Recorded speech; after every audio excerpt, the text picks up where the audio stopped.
चलिए आप लोगों को आज हम बताते हैं कि सूर्य उगते समय और डूबते समय सूर्य का प्रकाश का जो रंग है सो लाल ही क्यों दिखाई देता है। वास्तव में ये लाल है नहीं, लेकिन हमें लाल दिखाई देता है और प्रतीत होता है। तो चलिए इसके पीछे के कारण और इसके पीछे के राज को हम लोग समझते हैं।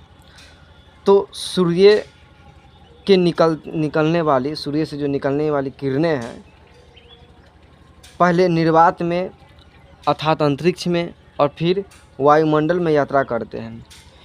सूर्य की जो किरण है वो पहले निर्वात में अर्थात अंतरिक्ष में यात्रा करती है और फिर वायुमंडल में यात्रा करती है। इस दौरान सूर्य के साथ दो स्थितियां उत्पन्न होती हैं। पहले क्या होता है, सूर्य में निर्वात में क्या होता है, सूर्य के किरण के साथ अर्थात प्रकाश के साथ होता है कि निर्वात में सूर्य की जो चाल है अर्थात प्रकाश, सूर्य की किरण प्रकाश की जो चाल है बहुत स्पीड होती है। उसके बाद निर्वात में हवा, धूल, कण, गैस ऐसा कुछ भी नहीं है, ठीक है। इसलिए प्रकाश की गति सबसे तेज़ होती है और प्रकाश जो है निर्वात में सीधी रेखा में चलती है, ठीक है। और निर्वात में जो प्रकाश की रंग है सो केवल और केवल सफ़ेद होती है, दूसरा कोई रंग नहीं होता। निर्वात में प्रकाश की रंग केवल और केवल सफ़ेद होती है।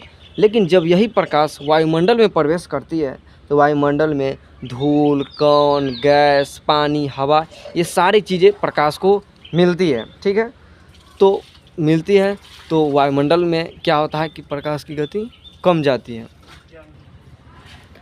और वायुमंडल में प्रकाश की किरण के साथ तीन प्रमुख घटनाएं घटती है, जैसे कि अपवर्तन होता है, प्रकीर्णन होता है तथा विक्षेपण की घटना घटती है, ठीक है। तो सूर्योदय से पहले और सूर्यास्त के बाद तक सूर्य हमें दिखाई देते रहता है, ठीक है। देखो सूर्योदय हो जाता है ना और सूर्यास्त भी हो जाता है तो उसके बाद तक भी हमें सूर्य दिखाई देता है, लगभग 2 से 3 मिनट तक। ये क्यों दिखाई देता है? यह इसका सबसे बड़ा कारण है वायुमंडलीय अपवर्तन के कारण। इसका जो कारण है वायुमंडलीय अपवर्तन के कारण ही सूर्य हमें सूर्यास्त के बाद और सूर्योदय के बाद भी हमें दिखाई देता है। जब यही प्रकाश की किरण निर्वात से अर्थात अंतरिक्ष से वायुमंडल में प्रवेश करती है तो प्रकाश की किरणें पृथ्वी के वायुमंडल में प्रवेश करती हैं।